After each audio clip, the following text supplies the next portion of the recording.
Hello student, तो आज हम लोग पढ़ने वाले हैं कक्षा सात के प्रश्नावली प्रश्नावली प्रश्नावली 2.4 को। तो चलिए शुरुआत करते हैं प्रश्नावली की शुरुआत करने से पहले यहाँ पे हमने एक आप लोगों के लिए कॉन्सेप्ट लिख रखा है, जो कि आपने पहले सीखा है कि कैसे आप भिन्नों का भाग करते हैं या फिर किसी पूर्ण संख्या को किसी एक भिन्न से विभाजित करते हैं। जैसे कि यहाँ पे 3 को विभाजित कराया जा रहा है 4 से। चलिए, तो इसको समझने के लिए आपकी एनसीईआरटी में यहाँ पे कुछ आकृतियाँ दी हुई थी। जैसे यहाँ पे 3 आकृति बनी हुई थी, 3 के तीनों एक वृत्त थे। तो कैसे सीखते हैं आप यहाँ से भिन्न का विभाजन। चलिए यहाँ पे देखिए, अब यहाँ पे लिखा हुआ है 3/1/4। यहाँ पे लिखा हुआ है 3 संपूर्णों में से प्रत्येक को समान 1/4 भागों में बांटने पर 1/4 भागों की संख्या 12। कितना? 12। चलिए, 1/4 हिस्सों में बांटने का मतलब एक आकृति को आप 4 हिस्सों में बांटिए। तो यहाँ पे बांटा गया है 1 भाग, 2 भाग, 3 भाग, 4 भाग। इसमें कितने भाग हो गए हैं? 4 भाग हो गए हैं। ठीक है, ठीक उसी तरह से इसमें भी बांटा गया है 1, 2, 3 और 4। इसमें भी कितने भाग हैं? 4 भाग हैं। इसमें भी कितने भाग हैं? 4 भाग हैं। इसकी अगर बात करें तो यहाँ पे भी 4 भाग हैं। कितने भाग हैं? 4 भाग हैं। यहाँ पे भी 1, 2, 3, 4। तो अब देखिए, यहाँ पे 3 आकृतियाँ हैं और तीनों में कितने भाग हैं? बटे हुए हैं, 4 भाग बटे हुए हैं। तो यहाँ से कितना मिलेगा आपको? उत्तर 12। यहाँ पे क्या किया था आपने? गुणा। तो जब आपको विभाजन कहा जाता है, यहाँ पे भिन्न का विभाजन आप करते हैं, तो यहाँ पे देखिए 3/1/4 कितना लिखा हुआ? 1/4। तो हर आकृति में तीनों आकृतियों को आपने क्या किया है? तीनों आकृतियों को क्या किया है आपने? 4-4 हिस्सों में बांटा है।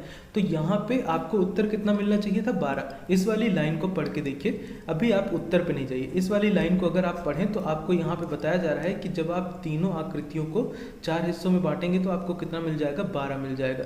ठीक है, तो इसका रिजल्ट भी आपको 12 मिलेगा। तो इसका रिजल्ट 12 मिलने के लिए आपको क्या करना पड़ेगा? 3 में तो आपने 4 का गुणा किया है, पर यहाँ पे 3/1/4 लिखा हुआ है। तो क्या आप इसे ऐसा कह सकते हैं कि यहाँ पे 3 के बाद आपने गुणा लगाया और यहाँ पे क्या लिखा हुआ है? 1/4। तो 1/4 का उल्टा लिख देंगे 4/1।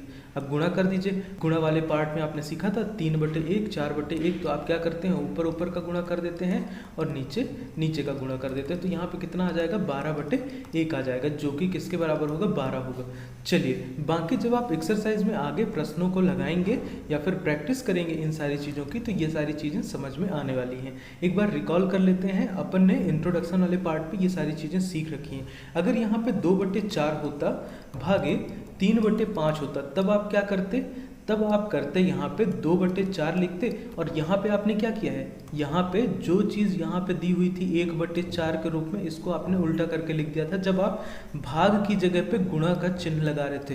तो बेसिकली यहाँ पे बस ये ध्यान दीजिएगा कि 2/4 लिखा हुआ था, जिसको विभाजित करना था 3/5 से। तो सबसे पहले 2/4 हमने लिख लिया, उसके बाद इस भाग की जगह पे रखेंगे हम गुणे का चिन्ह, और इस 3/5 की जगह पे हम इसको उल्टा कर देंगे। क्या कर देंगे? उल्टा 5/3 कर देंगे। बस इसके अलावा और कुछ भी नहीं करना होता है। तो यहाँ से जो भी रिजल्ट आपको मिलेगा वो इस रिजल्ट के बराबर होगा। ये और ये दोनों बराबर मिलने वाले हैं। तो बेसिकली इस तरह से करना होता है विभाजन। तो जब आप आगे बढ़ेंगे, एक्सरसाइज में सवालों की प्रैक्टिस करेंगे, तो आपको आगे की चीज़ें सीखने को मिलेंगी। अब मैं एक चीज़ यहाँ पे आप लोगों को और बता देता हूँ, आप लोग आगे पढ़ेंगे इस चीज़ के बारे में। जैसे यहाँ पे 2/4 लिखा हुआ है और ये बड़ा वाला बटा, आप ऐसे ही लिखते हैं ना, भाग जब आप करते हैं तो बटे को ऐसे लिखते हैं। और यहाँ पे 3/5 क्या आप नहीं लिख सकते? इस भिन्न को बिल्कुल लिख सकते हैं। तो यहाँ पे क्या होता है, आप इन दोनों संख्याओं को, ये जो बड़े वाले बटे के पास संख्याएं हैं ना, इनका गुणा करते हैं, नीचे लिख देते हैं, बटे में लिख देते हैं, और यहाँ पे क्या करते हैं? 3।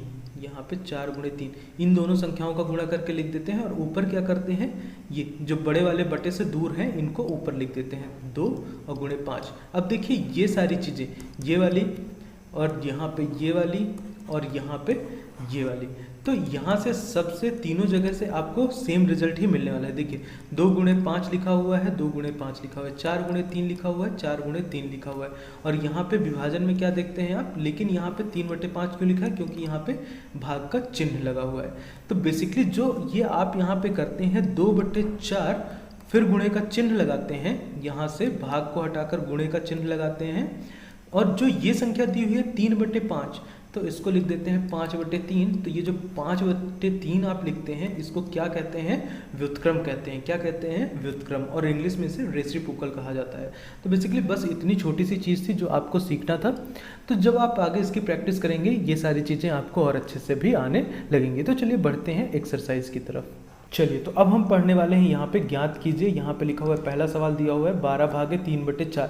अभी हमने सीखा कि हम क्या करते हैं, सबसे पहले जो संख्या दी हुई है लिख लेंगे, भाग की जगह पे लगाएंगे गुणे का चिन्ह, और जो यहाँ पे दिया हुआ है 3/4 उसको उल्टा करके लिख देंगे। तो यहाँ पे कितना आ जाएगा, यहाँ पे क्या कर देंगे, उल्टा करके लिख देंगे, तो 4/3 आ जाएगा।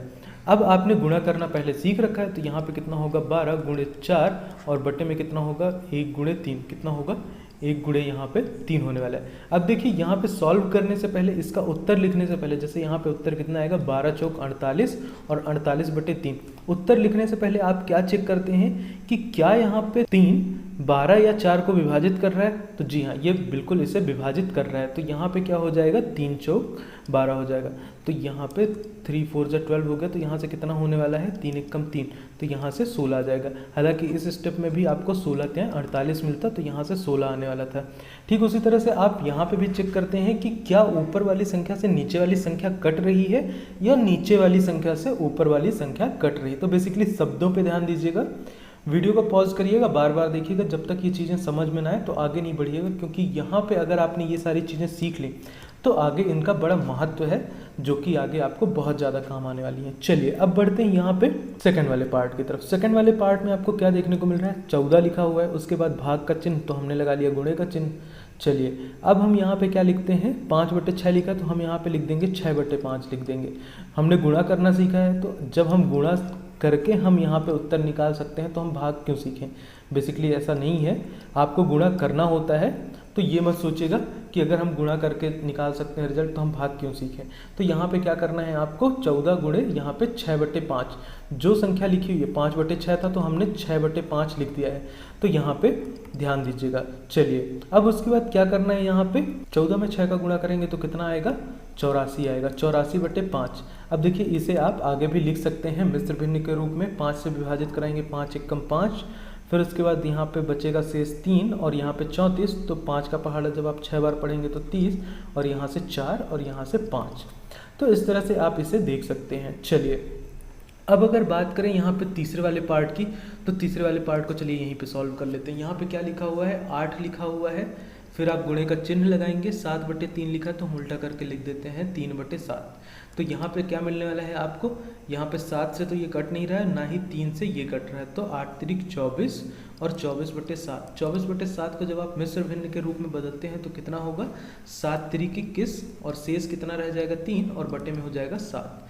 चलिए इस वाले पार्ट को हम लोग यहाँ पे करने वाले हैं 4 भागे, तो यहाँ पे भाग की जगह पे लगाया गुणे का चिन्ह, और यहाँ पे रख दिया 3, और यहाँ पे 8, क्योंकि 8/3 था तो हमने उल्टा लिख लिया है। क्यों? क्योंकि यहाँ पे गुणे का चिन्ह लगाया है। तो बार बार इसीलिए मैं एम्फेसाइज कर रहा हूँ हर सवालों में कि यहाँ पे गुणा लगाया है, गुणा लगाया है इसलिए इसको उल्टा लिखा है, गुणा लगाया है इसलिए उल्टा लिखा है, गुणा लगाया है इसलिए उल्टा लिखा है।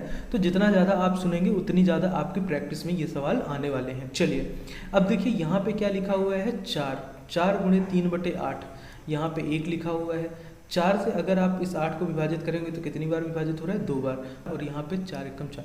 अब देखिए यहाँ से कितना मिलेगा, 3/2।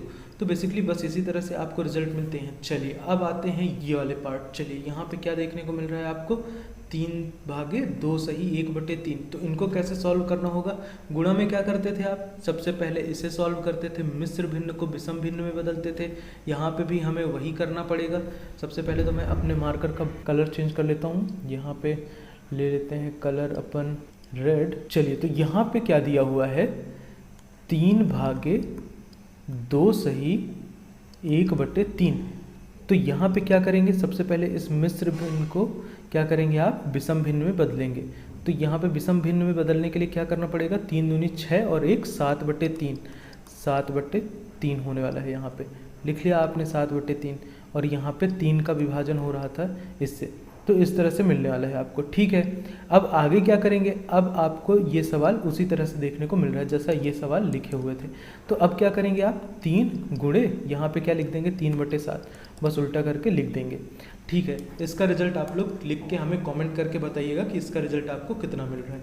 चलिए, और इस वाले पार्ट की अगर बात करें, इसको हम लोग यहाँ पे लिखने वाले हैं 5 भागे, कितना लिखा हुआ है, 5 भागे यहाँ पे 3 से ही 4/7। तो सबसे पहले मिश्र भिन्न को बदलिए विषम भिन्न में, कितना होगा, 7 तिरिक 21 और 4 कितना हो जाएगा, यहाँ पे 21 और 4 25, 25 बटे कितना होने वाला है, 7। और यहाँ पे क्या करेंगे आप, भाग का चिन्ह था तो यहाँ पे भाग का चिन्ह लगाइए, यहाँ पे था 5। अब इसका क्या करना है आपको, 5 गुणे का चिन्ह लगाइए, 7 को ऊपर रखिए, 25 को नीचे रखिए। तो अब इसका आप क्या करेंगे, गुणा, तो यहाँ से 5 एकम 5 और यहाँ से 5 25, तो कितना मिल जाएगा, 7/5। तो बेसिकली इस तरह से सॉल्व करना है आपको इन सवालों को। चलिए बढ़ते हैं दूसरे सवाल की तरफ। चलिए, तो अब हम सॉल्व करने वाले हैं क्वेश्चन नंबर 2 को। क्वेश्चन नंबर 2 में क्या करना है, निम्नलिखित भिन्नों में से प्रत्येक का व्युत्क्रम ज्ञात करिए, ठीक है। तो यहाँ पे क्या ज्ञात करना है, व्युत्क्रम। व्युत्क्रम क्या होता है, अगर कोई भी भिन्न, जैसे आपके पास यहाँ पे लिखी हुई है, बस इसको आप उल्टा करके लिख दीजिए, यहाँ पे 5/6 लिख दीजिए, तो यही होता है इसका व्युत्क्रम। और यहाँ पे क्या लिखा है, व्युत्क्रम को उचित भिन्न क्या करना है, उचित भिन्न, और यहाँ पे विषम भिन्न एवं पूर्ण संख्या के रूप में वर्गीकृत करिए। चलिए, तो यहाँ पे क्या करना है, अगर बात करें पहले वाले पार्ट की, तो यहाँ पे क्या लिखा हुआ है, 3/7। 3/7 को आपको क्या लिखना है, इसका व्युत्क्रम। तो व्युत्क्रम क्या करेंगे आप, यहाँ पे इसका व्युत्क्रम होने वाला है 7/3, तो आप 7/3 लिखेंगे। और ये कैसा भिन्न होगा, ये भिन्न जो होगा विषम भिन्न होगा। क्यों होगा, क्योंकि जो ये आपका यहाँ पे अंश है, क्या है, अंश। चलिए यहाँ पे लिख लेते हैं, इसको मिटा देते हैं और यहाँ पे लिख लेते हैं। ये विषम क्यों होगा, क्योंकि जो आपका अंश है वो क्या है, बड़ा है किससे, हर से। तो ये क्या कहलाएगा यहाँ पे, विषम भिन्न कहलाएगा। क्या कहलाएगा, विषम भिन्न कहलाएगा।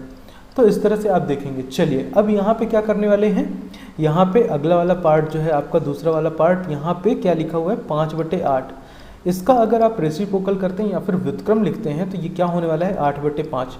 फिर से आप देख रहे हैं, जो अंश है वो क्या है, बड़ा है हर से।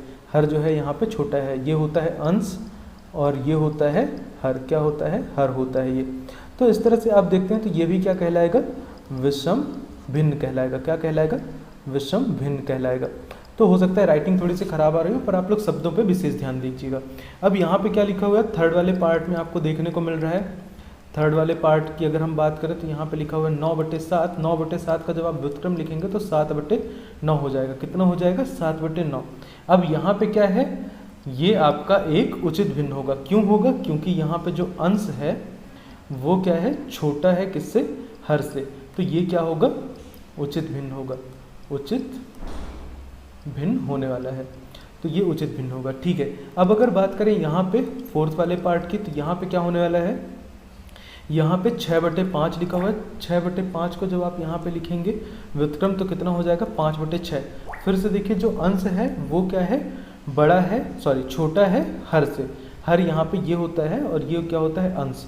तो हर आपका बड़ा है, इसलिए क्या होगा, ये उचित भिन्न होगा। क्या होगा, उचित भिन्न होगा, ठीक है। अब अगर इस वाले पार्ट की बात करें, इसका व्युत्क्रम कितना होने वाला है, इसका व्युत्क्रम होगा आपका 12/7 लिखा हुआ है, तो ये कितना हो जाएगा, 7/12 हो जाएगा। फिर से ये क्या होगा, उचित भिन्न होगा। क्यों होगा, क्योंकि यहाँ पे ये उचित है, ये यहाँ पे उचित भिन्न लिखा हुआ है। ये क्यों होगा, क्योंकि यहाँ पे जो अंश है वो छोटा हो जाएगा हर से, जब आप लिखेंगे व्युत्क्रम करके, ठीक है। अब जो ये 2 बचे हुए पार्ट हैं, यहाँ पे आप क्या लिखेंगे, इसका व्युत्क्रम क्या होगा, 8/1। 8/1 को क्या आप 8 नहीं लिख सकते हैं, बिल्कुल लिख सकते हैं। तो ये आपको एक पूर्ण संख्या के रूप में देखने को मिल रहा है। यहाँ पे क्या लिखा हुआ है, 1/11। व्युत्क्रम लिखिए, उल्टा करके लिख दीजिए। यहाँ पे फिर से आप 11/1 को कितना लिख सकते हैं, ऐसे 11 लिख सकते हैं। तो ये भी क्या होगा, पूर्ण संख्या होगा। तो बेसिकली ये पूर्ण संख्या था और ये भी पूर्ण संख्या था। तो इस तरह से आपको सॉल्व करना था। तो ये थे हमारे 2 सवाल जिन्हें आपको यहाँ पे सॉल्व करना था। चलिए तीसरे और चौथे सवाल को और बाकी आगे के जो सवाल हैं उनको हम बाद में सॉल्व करेंगे। तो इस वीडियो में यहीं तक, मिलते हैं अगले वीडियो पे।